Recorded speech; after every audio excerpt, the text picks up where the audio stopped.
P for promo में खुश आमदीद जी। तो वीएस ड्रामा सीरियल ज़िबाइश की नए आने वाली एपिसोड में आप देखेंगे कि नौशी और नादरा का शहाना के घर पर रहना भी कोई इतना आसान नहीं है, क्योंकि ये दोनों जावेद साहब को एक आंग नहीं पाती और उसकी पूरी कोशिश है कि इन दोनों को घर से बाहर निकाल दे। और अब भी जावेद के कहने पर कि नौशी नदीम को अपने जाल में फंसा रही है, नादरा तप जाती है और वो बगैर कुछ कहे सुने नौशी के मुंह पर थप्पड़ मार देती है।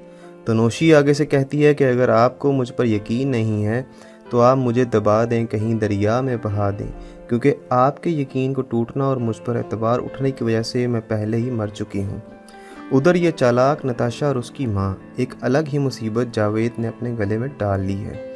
और वैसे भी नताशा तो बहुत चालाक लड़की है और अपनी माँ को कहती है कि अम्मा जावेद साहब के घर चले जाते हैं अपना सामान लेकर और किराए का घर खाली करके। तो कोई पूछेगा तो कह देंगे कि आप जावेद साहब की दूसरी बीवी हैं। तो उसकी माँ कहती है कि अगर ये खबर उनके घर पहुंच गई तो समझो तूफ़ान बर्पा हो जाएगा। तो नौशी कहती है कि अम्मा डरो मत, जो डर गया वो मर गया। दूसरी तरफ ये जावेद साहब लगता है कि आज कोई रेस जीत गए हैं, क्योंकि जब ये कोई रेस जीतते हैं तो इन्हें शहाना की कमाई हराम और अपनी हलाल लगने लग जाती है।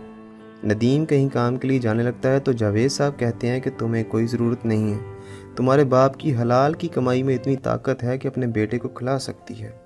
आप आने वाली एपिसोड में ये भी देखेंगे कि अब्बास बड़े पीर साहब के जहन से नफीसुद्दीन और उसके किरदार को निकालने की हत्तुल इम्कान कोशिश कर रहा है।